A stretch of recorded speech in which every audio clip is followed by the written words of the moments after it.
3, 2, 1. Ces soldats israéliens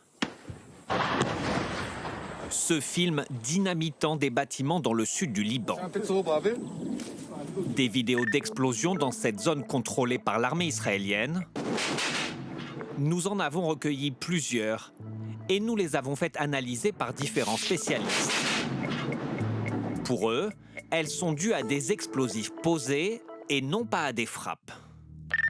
Nous avons localisé cette vidéo. Il s'agit du village de Der Syrian, à 6 km de la frontière israélienne. Il a été rasé, comme le montrent ces images prises par des drones. Des destructions confirmées par ces photos satellites prises le 17 mars, puis le 31. Ces images, nous les avons montrées à un responsable de Der Syrian qui a fui son village début mars après un appel de l'armée israélienne. Là, il y avait l'école. Juste là, l'école, et là, la mairie. Lui nous dit ne pas faire partie du Hezbollah et il reproche à l'armée israélienne d'avoir détruit son village sans raison. Le but est de tout détruire là-bas. Ce n'est pas pour se défendre. Si quelqu'un est en train de combattre dans un bâtiment et qu'ils le détruisent, non, ils mettent de l'explosif et les détruisent. C'est inhumain. Nous avons sollicité l'armée israélienne au sujet de ces vidéos de démolition. Voilà sa réponse. Israël agit contre le Hezbollah dans le cadre du conflit armé avec l'organisation. L'armée israélienne opère en accord avec le droit international et ne détruit pas des propriétés civiles, sauf en cas de nécessité militaire impérative.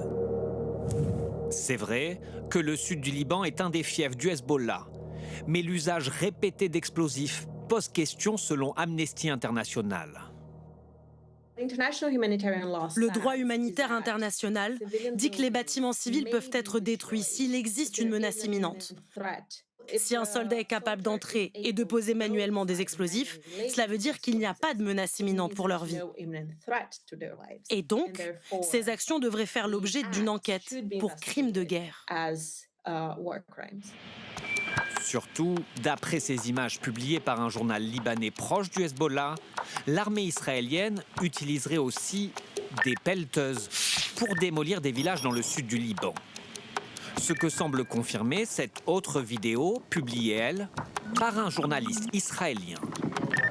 De son côté, le ministre israélien de la Défense assume une politique de démolition de villages libanais.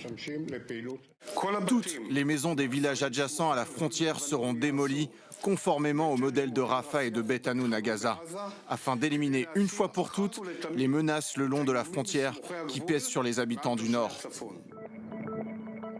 Déjà, suite à la guerre de 2024, des ONG internationales avaient dénoncé la démolition de villages libanais par l'armée israélienne.